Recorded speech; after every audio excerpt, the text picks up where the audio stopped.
Hi, I'm Kirsten Elliott, and I'm the Development Communications Director here at HawkWatch International. And you've joined us today for How to Volunteer with HawkWatch International, and we're thrilled to have you. Since COVID, our volunteer opportunities have changed quite a bit, and we've had a lot of interest from you all in getting involved. So we wanted to make this really accessible for you in a video format. So today we're going to be talking with Dr. Dave Oleyar and Melissa Halvorsen about how to volunteer. And one thing that I want you to know when you're thinking about volunteering with HawkWatch is that volunteers are really integral to our mission. So when you see this mission statement that we conserve our environment through education, long-term monitoring, and scientific research on raptors, really volunteerism is infused in every part of that. That's really the culture of HawkWatch. We were founded with volunteers taking birds out to programs to educate people about raptors and about our work. We've also had folks who've been counting raptors across the West for the 36 years we have been around. So volunteers are really part of every project that we do here at HawkWatch, pretty much. And that has a huge impact on the work that we do.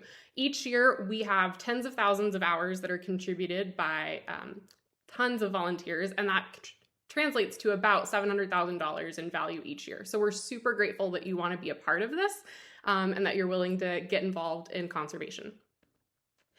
So before we get started, I wanted to provide a quick overview of the opportunities we're going to talk about today. So we've always had in-person opportunities, and you'll see those on the right-hand column. Those are available in Arizona, Idaho, and Utah, primarily along the Wasatch Front or the greater Salt Lake City area. But we also have some remote opportunities too. We're really excited to share those with you and get you involved if you don't live in Arizona, Idaho, or Utah. So first, we're going to start with those in-person opportunities, and I am going to pass it over to Dave. Thanks, Kirsten, and thanks for joining everybody. The first in-person volunteer opportunity that I'm going to talk about is our American Kestrel Study Program, and it also includes other cavity adopting raptors, like several different owl species. So we like to include those in talking about the project as well. This program is going into its 10th year.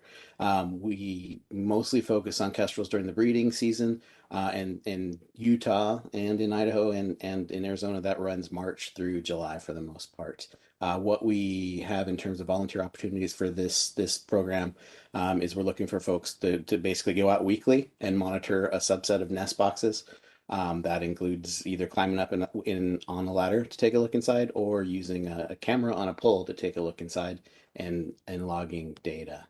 And so the locations where this happens are listed there. Our core of our study is in the northern Utah, Salt Lake City corridor, but we have growing studies in Tucson and then on the Idaho-Washington border near Moscow and Pullman. Our goal is essentially to check a very large network of nest boxes, over 500 nest boxes, and to document all the nesting attempts of any kind of bird, but particularly kestrels or screech owls or saw-whet owls in those boxes. For kestrels specifically, we want to know who the parents are, because we banned a whole lot of kestrels in our study area, and knowing those individuals and what they're doing is important, which I'll talk about in a minute. But then also to get different nest metrics. How many of those eggs hatched, and how many of those hatched eggs jump out of the box or fledge, are sort of the key core data that we're collecting in this study. We can go to the next slide, please. If you don't know much about American kestrels, they're the smallest falcon in North America. They tend to inhabit open grasslands, shrublands, agricultural areas, and now urban areas, so areas where there's open places to hunt, but also trees or buildings that will have holes or hollows for them to nest and roost in, which is because they're secondary cavity nesters, which means that they don't build a nest or make a hole in a tree. They adopt those places that something else has created. And so they also use nest boxes, and that's why we have a nest box study. Kestrels are pretty generalist in terms of what they eat. Lots of birds, rodents, insects, reptiles, a whole suite of things. And I'll talk about efforts to try to document that a little bit better towards the end of the program today. And the cool thing about kestrels is that you can tell males and females apart by their plumage. So you can see a couple pictures here. You see an American kestrel, little falcon with black and white face bars. If you look on the backside and you see the shoulders of the wings, females have rufous and black barred wings, like the bird on the lower left. And then males, the center picture just to the right of that picture, you can see that there's a male on the left side here. As males have this gunmetal gray, slaty blue coloration to the top side feathers of their wings. And then in terms of the tail, males have a nice clean kind of rufous tail with a thick black subterminal tail band. You can see there, perfect. And then that's a female up above, and you can see that females have black and rufous barring throughout the tail. So if a kestrel swings by and you just get a look at the tail, you ought to be able to tell if it's a male or a female. Let's go to the next slide. We're interested in kestrels and have been studying kestrels for 10 years because there's been widespread declines across North America for this raptor species. So don't dwell too much on the details of these maps, but what they show you are trends in kestrels either counted on file migration. These are the arrows or the dots that you see on these maps, or during the Christmas bird count in the winter, and this would be the colored states or provinces that you see on these maps. And so if we put all of that together, that far left A column, hopefully what you can see is, one, there aren't a lot of migration sites that have been counting for 30 years, but most of those arrows for fall migration trends are pointing down. And then most of the states and provinces, particularly on the whole, like right-hand side of North America, are red. So that shows that kestrels have been declining on migration and during the winter in those areas. And when you see that sort of a trend, that's good evidence that there's real population declines. The story in the West is a little different. You can see that in the West, during winter at least, we see some green states and some gray states. So those green states mean we're seeing an increase in the number of kestrels that are counted in winter during that time period. And so when you see decreasing migration counts, which we still see, but increasing winter counts, that might just mean that kestrels are doing something a little different in the West in the winter, and so they're not migrating at all or as far. But we want to understand what's driving those trends, and so that's why we study kestrels, and a lot of other groups are too. Next slide, please. So if you volunteer on this program, you'll get assigned a suite of nest boxes, however many you have the time for. But we ask you to go out and check those boxes every 7 to 10 days, from mid-March through mid-July, or oftentimes through the end of July. And our goal, like I said, is to document all the nesting attempts of birds, but particularly kestrels, in the boxes that you monitor, and to get details about whether the parents are banded or not, and then how many eggs and how many of those hatch, and then how many of those become little kestrel fledglings that leave the box. And so the sort of circle of pictures here are kind of the things that if you have kestrels that use a box that you monitor, that you might get to observe it and then log data about across that time period. So next slide. The other part, big part of our kestrel study is that we've been banding American kestrels for this whole time too, and for most of them putting out color bands. You can see the green AKK color band on this male kestrel that is pictured here. And so what those color bands allow us to do is to hopefully identify who a bird is without having to catch it and have it in hand again. And so there are thousands of color banded kestrels throughout our northern Utah study area, and this plot just kind of shows you how many birds we banded across time. And what we really need is reports of those birds, whether it's during the breeding season while you're monitoring boxes, or whether it's during any other time of year. This is another way to get to volunteer in this program, is just to go out, look for kestrels, and if you see that they're banded, report it. You can see there's a website on this page right here. There's a form to report a color banded kestrel. Most ideal is to have the complete band combo like you see here, but even to know that there's a color banded kestrel in your area, where it is, in as much detail as you can get, can sometimes help us figure out who those birds are. And these data are really important because they give us insight into how long the birds live, into the fidelity of either staying in a territory or pairs staying together, right? Mate fidelity, knowing that AKK is mated this year to yellow AKB, for instance, is a really important thing. And so we're collecting those data over time to get a story about longevity, about movements, about pairing, and then ultimately, hopefully, about estimating survival rates for kestrels in the different landscapes that occur in our study area. So this program is for you if you care about nature and animals, or conservation. If you don't mind talking to all kinds of people, because some of our boxes are in backyards or in parks, and so you might have to talk to a landowner or some people in the park as you're carrying a pole with a camera to go to a box to look inside. So able to tell them about what we're doing and whatnot. Being detail oriented, able to enter data on a digital on tablet. You can do it on your phone or on your computer when you get home. And then I guess just being safe and not putting yourself or the birds or other people at risk. So not climbing a ladder over a rushing stream or a creek or whatnot. But hopefully, if you're interested in that Kestrel program, we'll tell you more about taking part in it later. Okay, next slide. Another opportunity that we have that's coming up here quickly with spring and summer approaching is our Following Forest Owls program. This is a program that we partner with the Earthwatch Institute, the University of Wisconsin in La Crosse, and Tracy Aviary to complete. And you can see that picture here basically shows you these are some participants on a Following Forest Owl team. It's dark. This is a long exposure, so it looks lighter than it is. It's a bright moon out that night. But they have put up a mist net, and we are in the midst of completing a nighttime owl survey and trying to capture an owl that's responded during our surveys here in this picture. Let's go to the next slide. So this project takes place between April and July. These are week-long expeditions, and it's a little different than our typical volunteer model in that it's expedition style. It requires a cash contribution, so you make a contribution to Earthwatch to cover your expedition fees. That takes care of room and board and vehicles for the project. And the gear and the equipment that we use, and then you also volunteer or donate a week of your time to come and be part of our team and learn how to do everything that we do. Our goal in this study, we do this in two different places in northern Utah and in southeast Arizona, is to understand how climate change impacts small species of owls that occur in the different kinds of forests that occur in these western areas that we work, and how nest cavities play into that. So we do a whole lot of searching forests for holes in trees and looking in those holes in trees with cameras. Okay, next slide.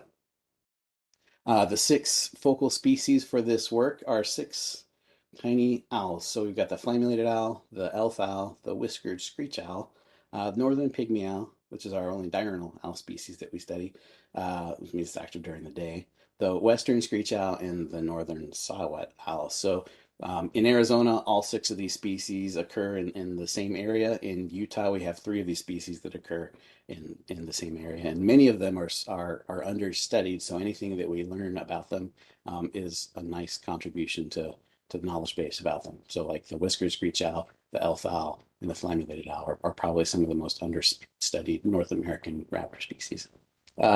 Next slide, which is an advance. So the nice thing about this study is this combination of species gives us a combination of life history traits and strategies to compare and think about how climate change or forest management might impact those. So we've got species that are insectivores, mostly eat insects. So those are the top birds there. And then we've got species that are present year round wherever they are. So the whiskered screech owl, western screech owl, and northern pygmy owl. And so that makes for a nice combination of understanding how different ways of making a living might impact how these species respond. Next slide. The ultimate goal of this study is to characterize cavity distributions in different kinds of forests, the life cycles of those cavities in different kinds of forests, and to better understand how those factors are influenced by different forest management practices, and then ultimately climate change, and then understand how that might be impacting this community of cavity nesting birds, these owls. And so you sort of see pictures of team members taking measurements and documenting what's going on in terms of trying to plot cavity density and distribution and checking those cavities and taking different measurements, describing the forest. All right, next slide. So this is for you again. If you gotta like nature, you gotta like being outside. You're spending a week outside during the day and the night, so you need to be willing to work both day and night. Being interested in learning about tree and owl ecology. So the week is essentially an intensive course in forest ecology and owl ecology, and then we go out and do field work, hiking over uneven terrain and long distances at night and during the day is important. It's more so in Utah where the hikes are a little more strenuous. And then you need to be able to spend both your time and have the resources to cover the expedition fee to come out and take part in this work. So next slide, I think time for me to stop talking.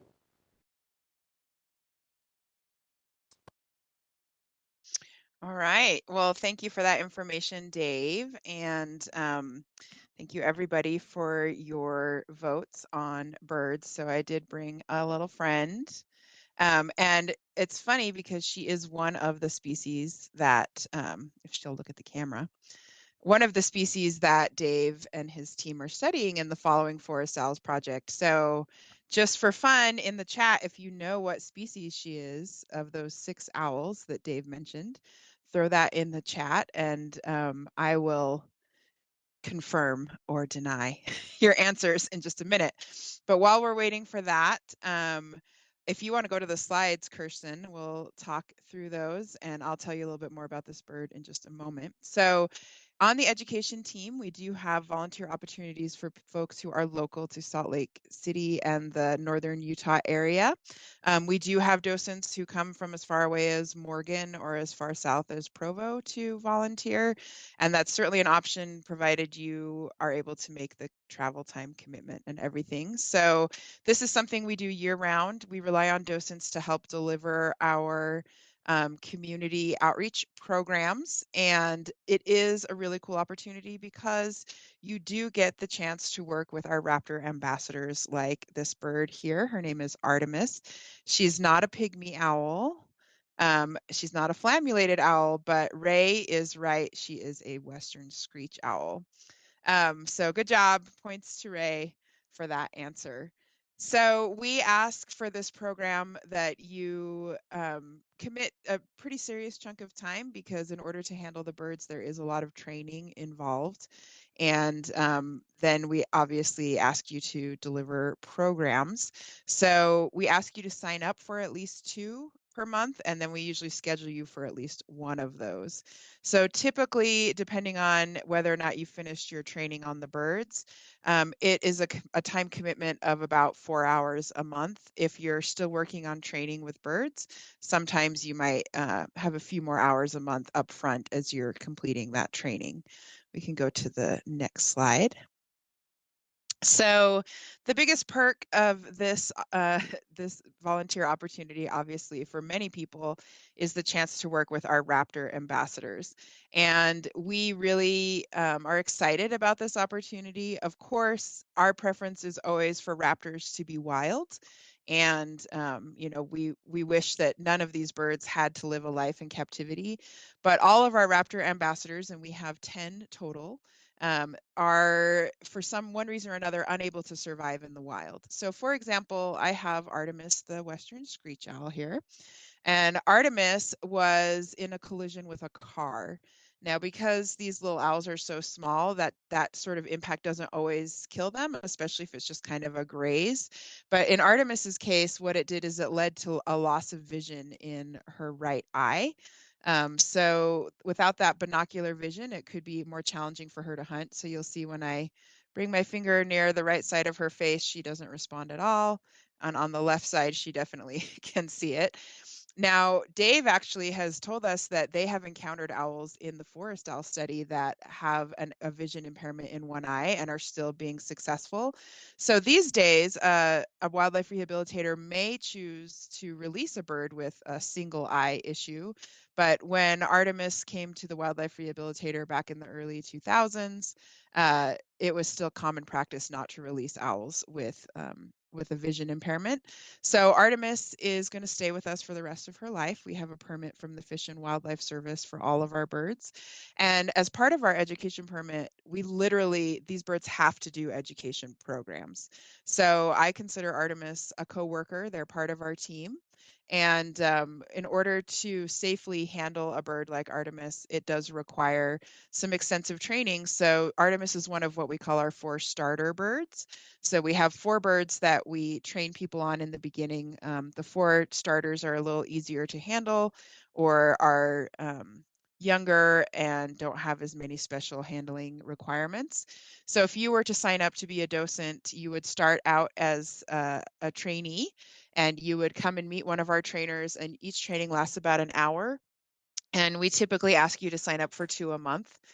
So depending on how often you come, you could be trained in as little as a month, or it might take you 2 months to get trained off on a single bird.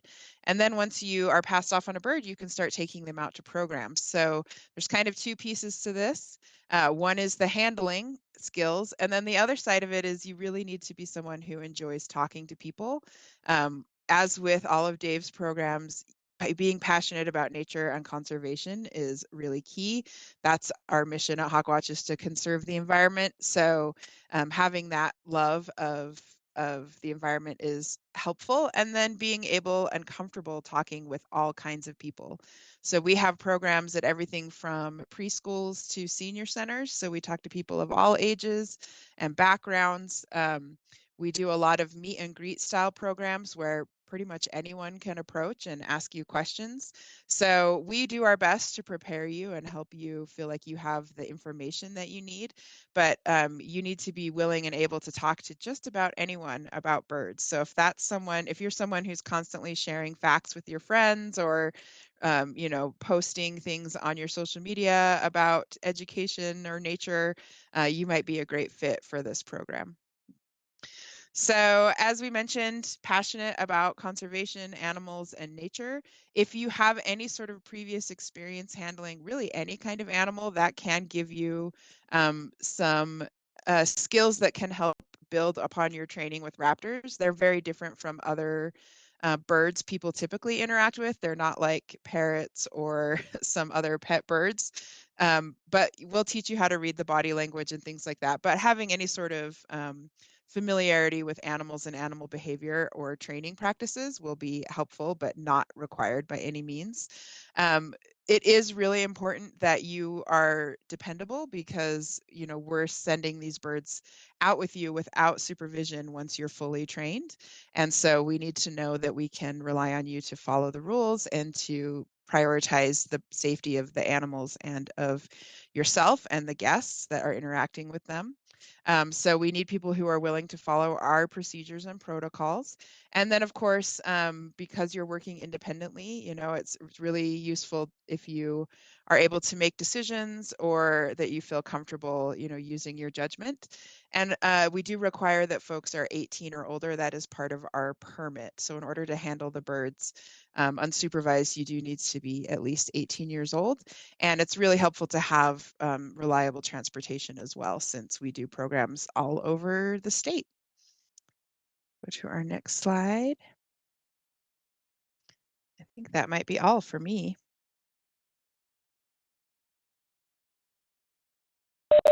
It is. Now it's time for Dave to tell us about some new remote opportunities. Thanks. It's always nice to see Artemis. She's one of my faves. So we also have some opportunities in case you aren't in the Utah area or don't have the resources to spend a week in Utah or Arizona on the OWL project with us. One of the nice things about nest boxes is that you can access them, and you can do things like put cameras in them or any other things. And so for both the American Kestrel studies and for following forest owls, we've taken advantage of that and put cameras in some of these boxes recently. And so we've got two different projects that are related to reviewing video from inside nests of either flammulated owls, like you see pictured here, or American kestrels. And so it's kind of a look into what's going on during the nesting season, which is pretty cool. You can do this from wherever. All you need is an internet connection. You can do it on your own time. You're going to basically be reviewing video clips for the OWL project. They're like 10-second clips, so they're very fast, and you go through a lot at a sitting. For the Kestrel project, it's a little bit of a longer video file, but same sort of concept. And our goal with both of these is to document food habits. So what are they bringing in for food? Both of these different species, but also what are the different rates of provisioning? So how often are they bringing those food items into the nest? So when they're bringing these into the box, these are food items that are either going to be fed to an incubating female or to nestlings in the nest, right? So let's go to that next slide. So there's image of, there's a flammulated owl male bringing in, looks like a cricket of some sort, to an adult female who's in the bottom of that box. So she's probably either on eggs or on very young. And then on the right, we see a female American kestrel who just came in and has a food item under her talons there that she's going to feed to those very attentive young that are all staring at her there in that picture. Let's go to the next slide. So that we'll talk about the OWL project first. It's up and running, and if you want to register to do that, we've got a form. You can see that image of that form. It's very short. All we need is your name, your email address, and then you'll get some instructions once you do that. But essentially, you're going to sign up to get a file full of 10-second video clips. We ask that you complete your assignment that you sign up for within 2 weeks if you can. And essentially, you're running through these 10 seconds of video, watching for food deliveries. I should warn you, just like most field sciences, sometimes a lot of time is spent watching nothing happen, right? So there's a lot of empty footage. But when something does happen, you see, oh, here comes an adult in that image there, and he's got a moth of some sort. You can see the wings sticking out.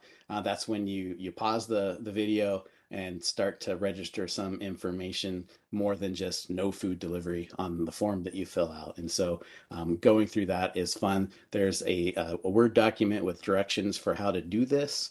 We're doing this in partnership with our partners and friends, Dr. Marcus Mika and then graduate student Jason Tendler at the University of Wisconsin-La Crosse. They're going to be the point people on assigning you your folders and making sure that you've got all that you need to help us out with basically converting these video data into digital data that we can analyze and stuff. And so it's a lot of fun. The cool thing about this is that there's actually a microphone in the camera here that recorded the owl food deliveries. And so you get to not only watch, but sort of listen into what's going on in the world of the flame-related owl. And there's all these little really low vocalizations that you don't pick up when you're outside the box watching this. And the female's got a little chirp that she does when the male gives her some food, and it's pretty neat to watch. Next slide. The other project is very similar, and it's looking at video delivery from American kestrel nests, right? And so you can see a nest box right there. That little plastic thing on the bottom of that nest box is holding the camera setup, which is pictured there in the lower left of that first picture there. It's just a little Raspberry Pi camera that we place up into the nest box to get the view of food deliveries. And you see a couple of food deliveries there in the right picture. And so the same sort of idea is you'll register for some videos, and we've got online forms and online instructions for how to go through and ID the food items. This project, the OWL one is up and running and ready to go. The Kestrel project will be up very soon. We're just finishing those forms and getting all our files stored. So this will be available soon too. And you can kind of see it's kind of fun. There's Kestrel bringing up the upper top there. What the heck kind of food item is that? If you're guessing frog, you're right. And then in the lower left there, you can see a small rodent is being brought in. And so it's kind of interesting to see the variety of food items that these little falcons bring in to eat. But again, we're using this to understand what they're feeding on and what they're feeding on in different landscapes, but also food delivery rates. And then the other component of this is that we're also tracking kestrels. So in some of the footage, you'll see that there's a little antenna off the back of one of the adults. And this is to know where they forage. And so basically tying where they forage to what they're bringing in is a big part of this part. Anyway, it should be fun, and you can do it from anywhere, any time of night. If you can't sleep, watch some kestrel footage or owl footage and log some data. This is, if you're interested in helping out in conservation science and creating some data for owl or kestrel conservation, this is for you. You can do it by yourself from anywhere, any time of day. You do need to be detail oriented. Make sure you can read through and follow the protocols that come with each of these efforts, and then hopefully can complete the assignments in a timely way. We asked for 2 weeks, but we can be a little lenient on that. All right, next slide. That might be it. That was it for you. I'll take back over the reins now. So with all of this, we'd love to have you join us in any of these projects. So like Dave and Melissa shared, there are a number of projects available to you if you are located along Greater Wasatch Front. But there are also opportunities in Idaho and in Arizona in person, and we have some remote opportunities that have begun. So we'd love to have you be a part of that. If you are interested in joining us, we actually have a couple of orientation sessions coming up soon. So our first one is actually going to be this Saturday, February 18th at 10 a.m. Mountain Time, and that's at our headquarters in Salt Lake City, Utah. And there is a registration link on our website, but we'll also follow up with that via email after this concludes. The other orientation session that we have coming up is going to be virtual because we are doing it for our American Kestrel program, and we'll be doing that at 10:30 in the morning on Saturday, March 3rd. So we'd love And to Kirsten, I just want to clarify the docent orientation is for education docents specifically. Yes. Thank you. Thank you. Education docent orientation this Saturday. So yeah, we'd love to have you join us. Another thing, it's actually March 4th. Thank you. Our slide was wrong. So it's March 4th. Sorry about that. And we'd love to have you join us. The registration link for that should be available soon. So what questions do y'all have? I'm going to stop sharing so that I can see the chat. So Melissa responded, I think, to Barbara already. Okay. And I see one from Connie. So Connie, you should have been invited to the docent orientation. We might have missed you somehow, but if you want to register, if you go to our website to the upcoming events calendar, there's a link to register and you are more than welcome to come. We would love to have you. And Matt asks if it's possible to volunteer in multiple programs. We have lots of folks who do Kestrels and education docent, and there's no reason why you can't do both, as long as you're able to have the time. And oh, Connie, no, you're not. We are not easy to miss. We want you. Yeah, if you have the time and are able to make the commitment to multiple programs, that's great. Kestrels is, seasonal, so it's not a full year commitment. And if you are an education docent and you're saying, hey, I'm doing Kestrels and I don't have as much time this month, I suppose I can say, you know what, Dave needs you right now, so you can help out Dave during Kestrel season and help us out the rest of the year if we need to do it that way too. But we would love to have you for both. Hey, Dave, Candace wants to know what the fee is for the week-long Earthwatch following Forest Owl study.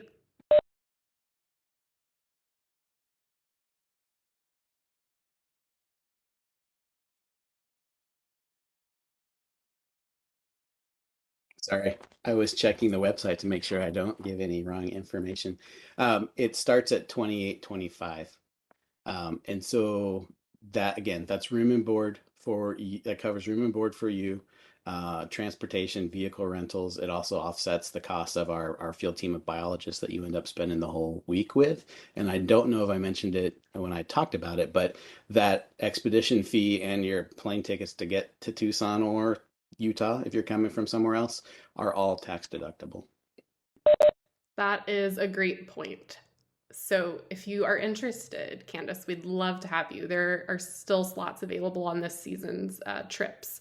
Anne wants to do the video reviews. So Anne, the QR code that was in the presentation will take you to the Forest Owl study, but we can also follow up with that. And then Dave, do you have a sense of when you'll have the Kestrel video sign up ready?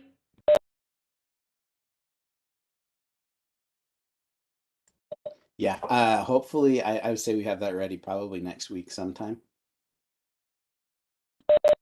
Perfect. For the Kestrel, and then I'm gonna grab the link to the OWL form here and post it in the chat. Awesome. Anybody have any other questions? Are there Kestrel boxes up near the Logan, Utah area? There are some Kestrel boxes in and around Logan. We've usually had students from Utah State that have paid attention to those boxes. There aren't a ton of them. Our sort of core study area ends just north of Ogden for the most part in terms of where there are boxes, but we'd be happy to take data from those boxes that exist or go up in Logan or really anywhere.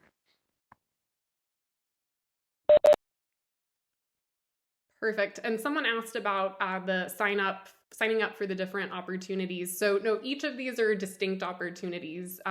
So we will follow up with info on the education docent orientation session this Saturday, and also the Kestrel orientation session in early March, as well as a link for the Forest Owl sign up for the review of the videos. So yeah, make sure if you're interested that you sign up under the right ones so that we can get you to the right person.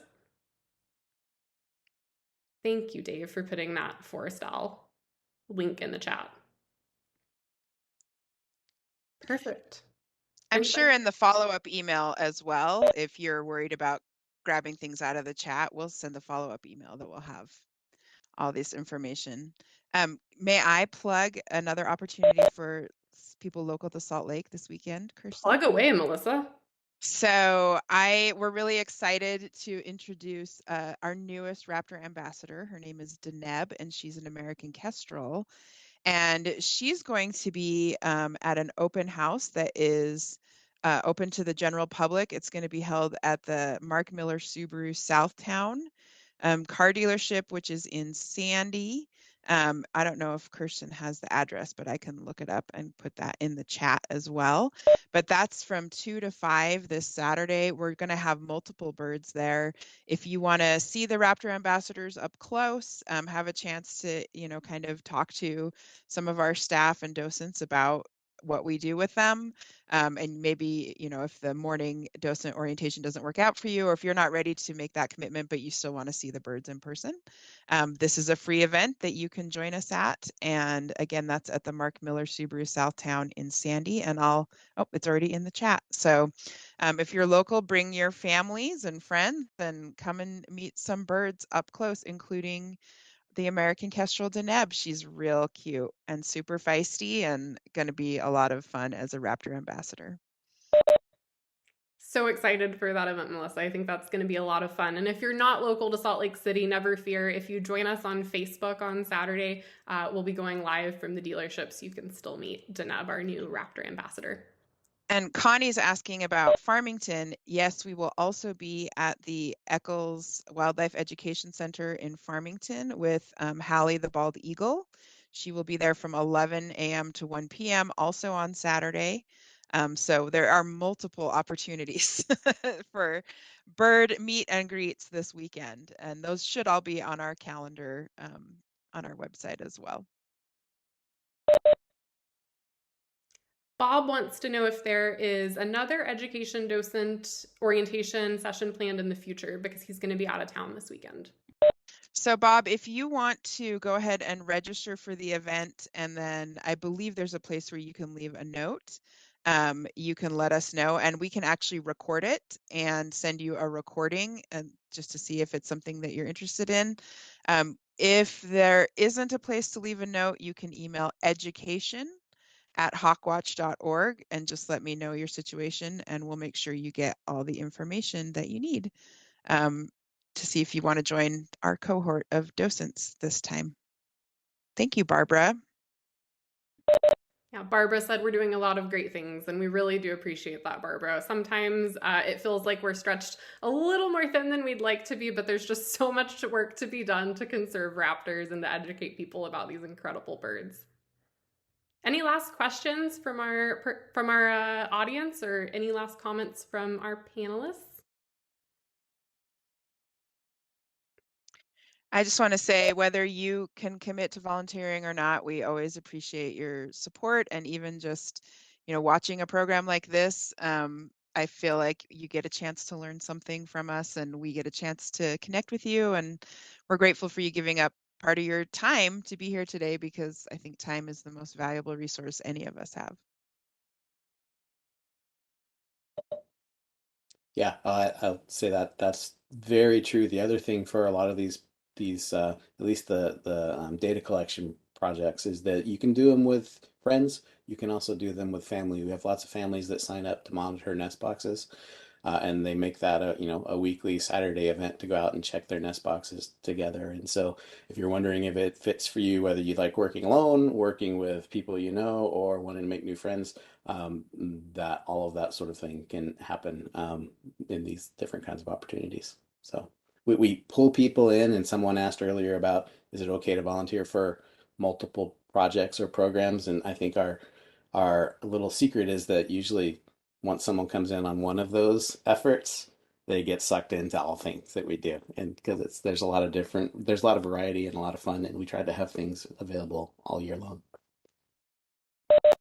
Yeah, it's been really fun to watch some kids grow up as American Kestrel volunteers and see them age through the seasons. We've been doing this for a decade, like Dave said. So we'd love to have you. We'd love to have your families participate in any of these projects. I'm not seeing any more questions come in, so I'm going to thank you all as well for your time and for joining us for this. We'd love to be able to connect with you, and also just want to say a big thank you to Salt Lake County ZAP.